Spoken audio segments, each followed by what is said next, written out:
Hey guys, technically a quick and simple video, no massive setup, I don't even have lights on me.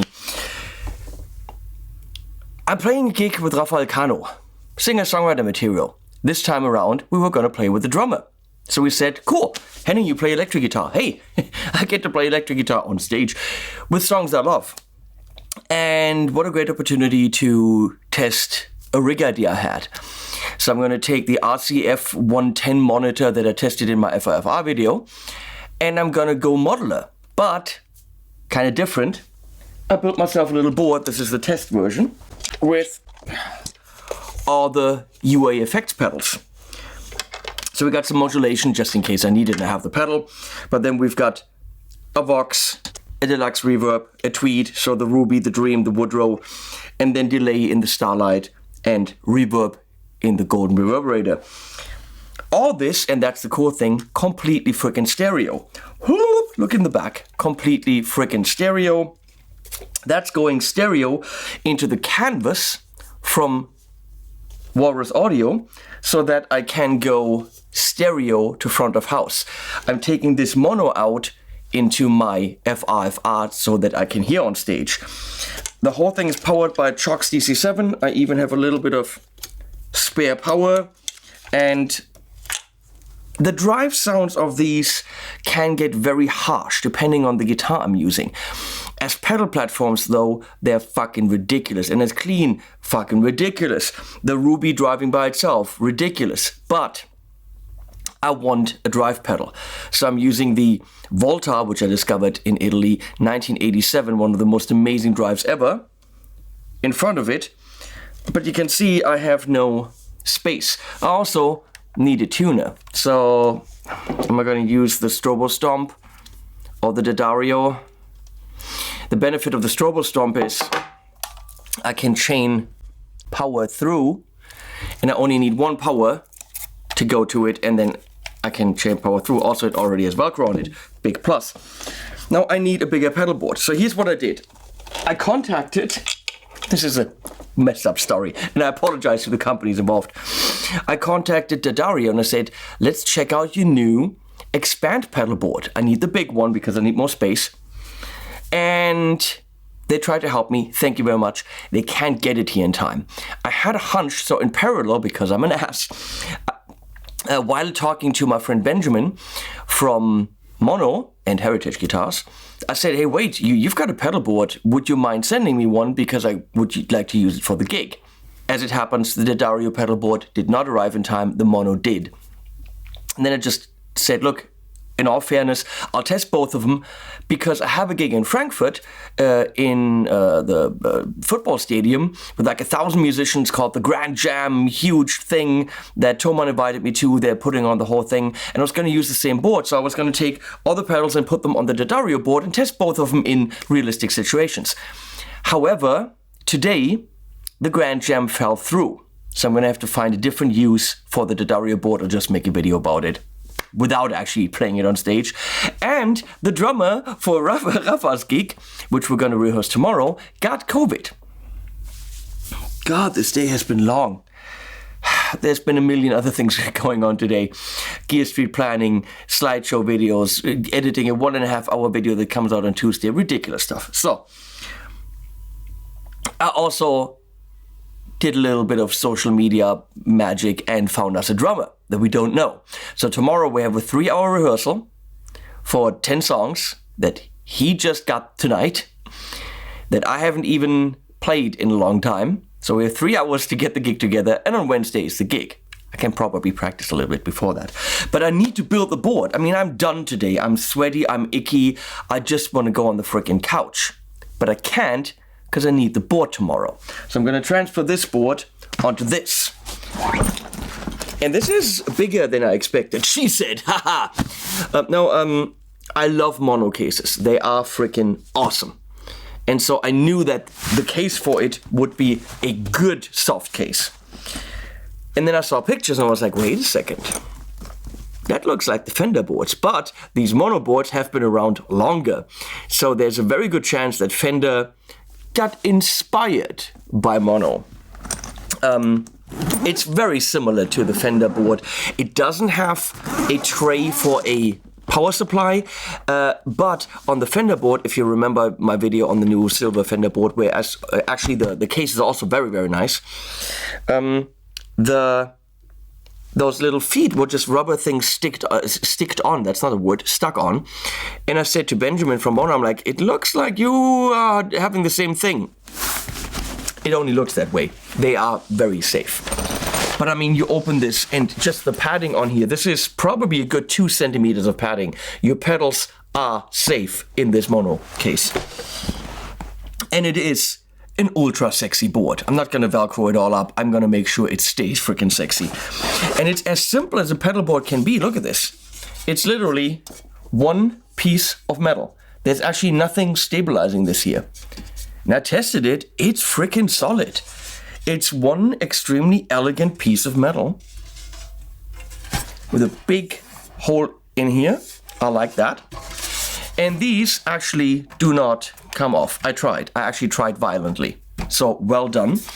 In terms of hooking a power supply under this, it's gonna have to be Velcroed, and I might actually go ahead and zip tie it just for safety. It is rather light, and I think I've got all the space I need on this. Of course, it comes with all the Velcro, and also the bottom of this, I mean, the padding all around, that's a good 2, if not 3 centimeters of padding. I would possibly even dare to put my pedal board on a plane with this.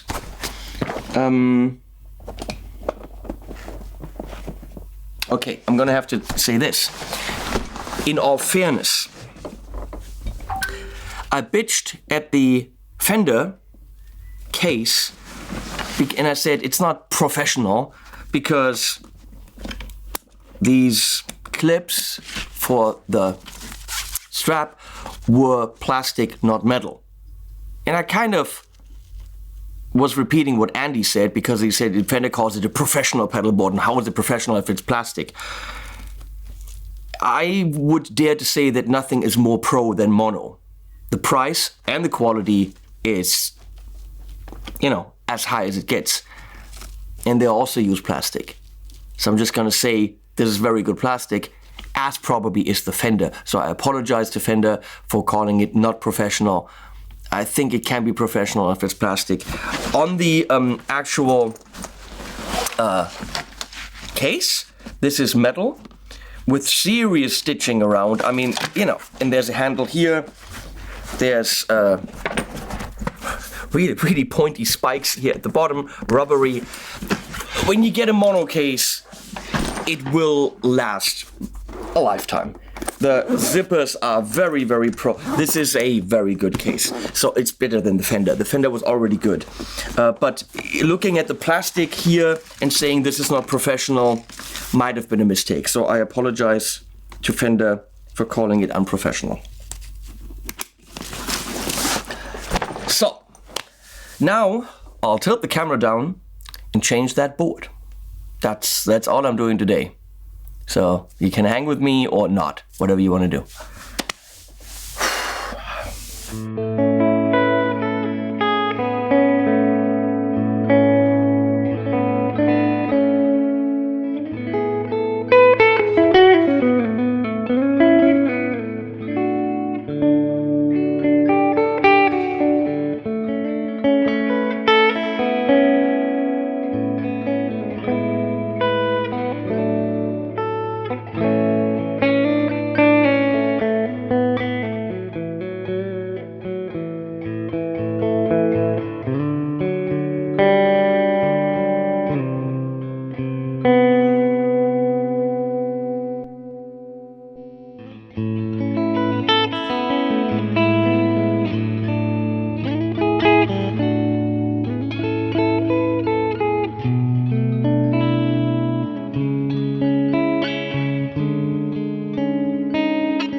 Okay, the board is done. My ridiculously long day is done. And tomorrow morning I just have to set up for the rehearsal and maybe look at the songs. Yeah, I don't know what sounds I'm gonna play in each song, but primarily loads of clean stuff, which is why we also put the compressor on there. Carl Martin compressor limiter, which is now called the Honeycomb because it's got a mix level 2, but I grabbed this because I don't need the level. We got a good tuner on there, an insane overdrive. Why is there only one overdrive on here? Because it's all I need if it's good. And then obviously the different amps have different characters. Would you really have all 3 of these amp pedals, the deluxe reverb, Vox and the Tweed on the board? No, really not. But I have them. I made the videos. Part of the deal is I get to keep the pedals. And so since I have them, put them on there. Why are the other pedals on there? Well, that keeps the chain completely stereo, and the universal audio effects are ridiculously good. It also limits my options. There's a digital delay, analog delay, tape delay, 3 different ones. Yeah, there's an extra algorithm, but I don't use it. So on the reverb, I use the spring. Done. With limited options comes more thinking about notes and music. So these are not giving me the world of sounds, but I don't need the world of sounds. It's singer-songwriter material. This is already way overkill. But actually going DI, this sounds ridiculously good. Really, forget about what you know about modeling. And I was never the biggest fan. I get the utility aspect, I get the ease of use and all this. But forget about the sounds that you can get with your helixes, Kempers, and fractals. I really think that what Universal Audio has done here is on another level. I might be wrong. I'm going to find out in a real life situation with this in an FR speaker, but the audience is going to get a full stereo signal from all these effects and modulation and all that, so that's kind of cool. I'm dead. I'm going to go on the couch. What a fucking day. Oh no, I still have to edit a slideshow. Okay. Well, now that we built the board, I already played the gig. So I can report some stuff. I mean, I have 0 footage from the gig. Dirty glasses. Because I was playing the gig, so I didn't take any cameras, whatever. I wanted to have fun. So it was a blast. And the sounds were amazing on stage. I was running the board through the RCF 10-inch powered wedge. It was absolutely great. I could hear myself perfectly. We're going front of house stereo, and the audience said, at least some people in the audience that paid attention, they said the sound for the band was fantastic. We had me on electric, Rafa on acoustic, Carol on bass, and Max, who we met the night before the first rehearsal and the only rehearsal, who literally played the whole set based on 6 hours of preparation, was a brilliant drummer. So thank you. So you want to hear some sounds, and here are some sounds. What I'm going to play exactly the same setup that I did play during the gig, which is this whole thing. Separate video on what this is being filmed right after. And I decided, even though I'm standing right on top of the board and it was a small stage, because I have it, I was running the Sennheiser XSW wireless system. And I have a second one, so I gave it to the bass player, Carol, who then also played wirelessly. So I'm showing you exactly the same setup that I did play at the gig. So we got this wireless thing here. And if you look at the board, we're going into the tuner, which of course can be nicely muted. Let's see if we're actually in tune here. Good enough.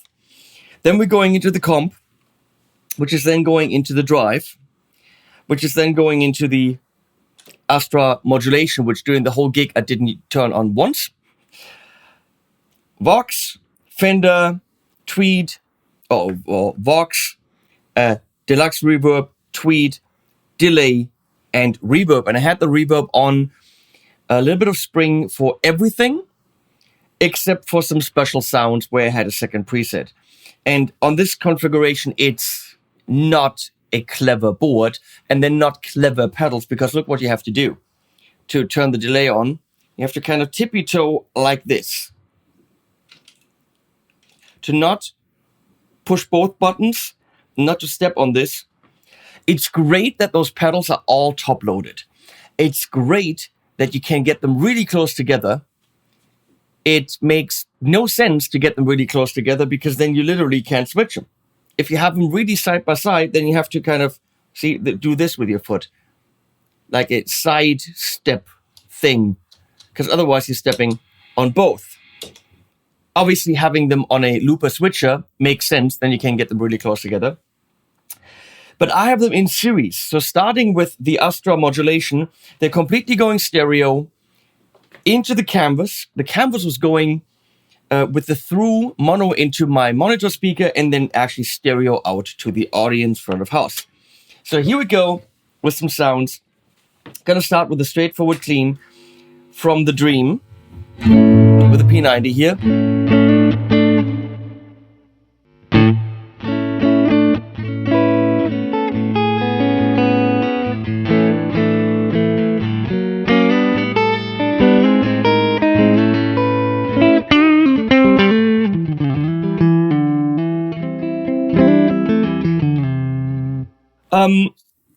I did, for most of the time, use the compressor to get really spanky notes, and that goes like this.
So that's Tiffany, for example.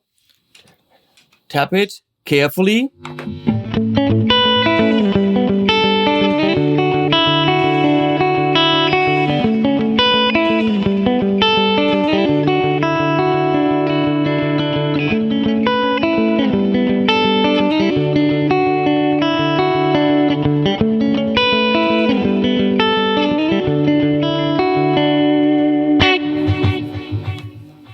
Okay. You can get these amazing clean chords just to sit there for a long time.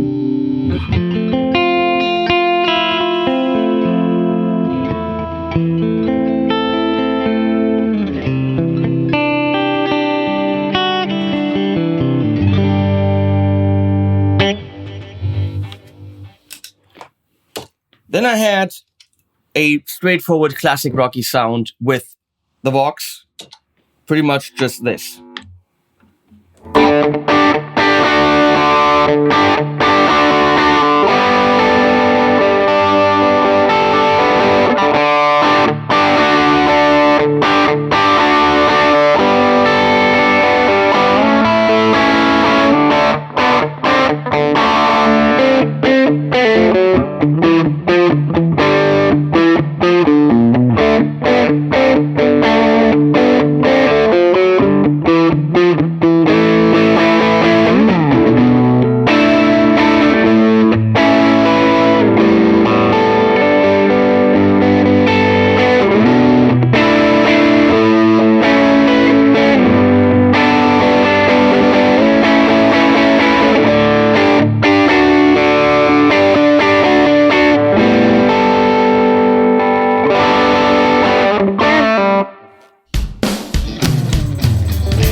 no low end, no heft, just rocky goodness. That's all the bass and me, and together it was a shit ton of fun to play. On the same pedal for one song, I had this.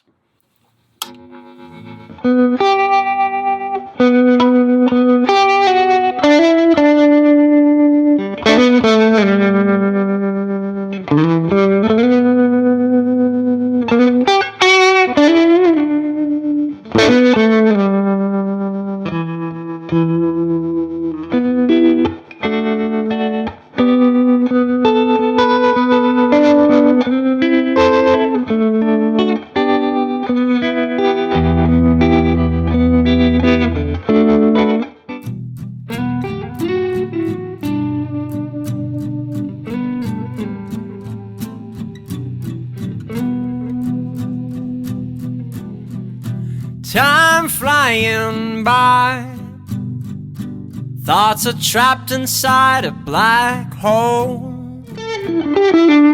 So some grit, a little bit of grit, but vibrato, maybe even turn on a delay there.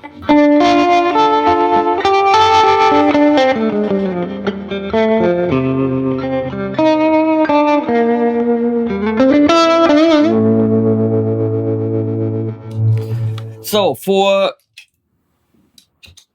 the rockier sounds, which really we didn't have loads of, I turned on the Woodrow, which gives me more of a round foundation. This really beautiful room tone. Of course, you could do cleans with this.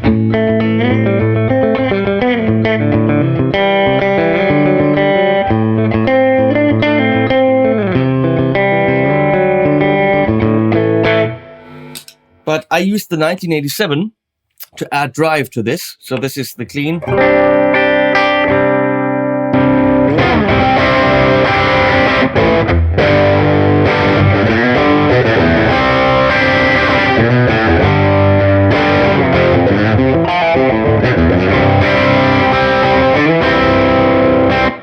It goes like...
Obviously not high gain or anything, but that really worked well.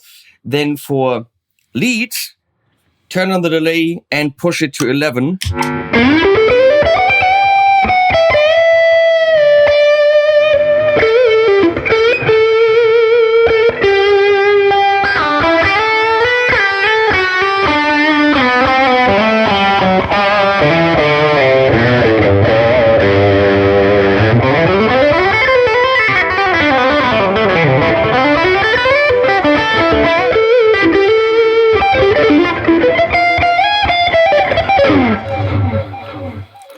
Sounds. Okay. You can also, I mean, I didn't do this for the gig, but you can use the Dream as the pedal platform. It's going to give you quite a bit more aggression because the warmth isn't quite there. But check this out. Oops.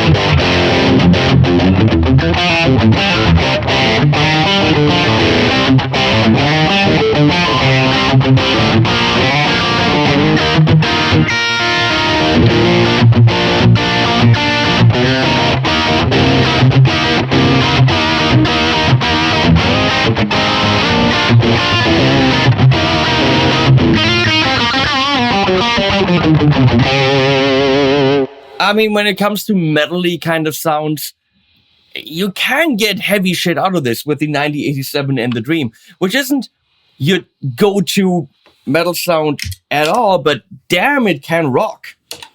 Last thing for like pad stuff, what I did is compression into the Dream on the second preset of the Starlight, which was a Deluxe Memory Man, and the second preset, which was a 224 Lexicon on the Golden, and that sounded like this.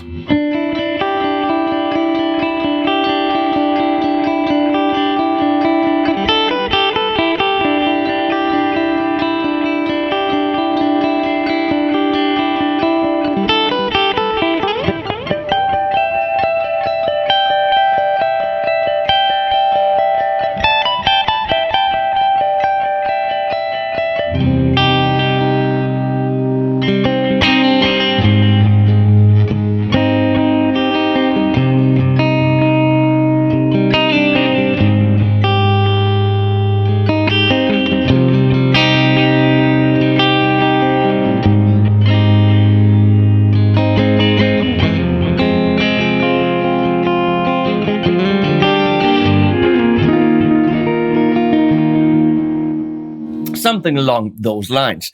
Now, why did I go for the UA pedals, you ask? I wanted to try it. I have them. I'm very impressed by these new amp modeling pedals. You have to be careful with drive from the actual pedals because it gets very gnarly up there. So that's why for the more drive, I'm using the 1987 from Volta from Italy, by the way. One of the pedals that almost everyone should have. A review coming up, but I'm so impressed by this box. I wanted to try this DI thing. I wanted to try it with the canvas from Walrus Audio as my DI box. A little bit of compression. I wanted to go and see if I could do it. For convenience, obviously. And I have a feeling that this results in more realistic, classic sounds than anything I would get from a Helix or Kemper or whatever. And they have their raison d'être, as they say in French, their reason being there is a reason for these things. I also like the simplicity. Each pedal has a very unique function. Each of the 3 amps has a unique function, like an amp channel. I didn't fiddle with them. They aren't tons of presets here. I have a go-to reverb and then another one. I've got a delay and another one. That's it. There aren't so many options, and then you don't have option paralysis. I forgot to show you the Astra, which again, I didn't turn on, but I don't know what I've got on there right now. I think it's a phaser.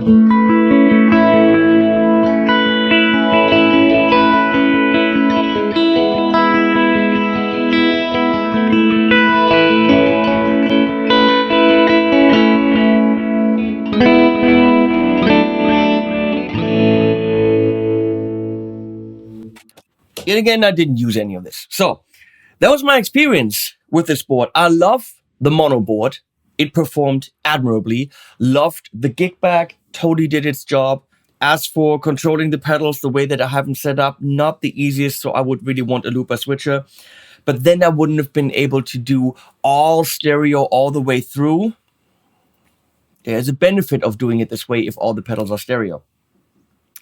4 gigs with Rafa for the material we played. This was absolutely perfect.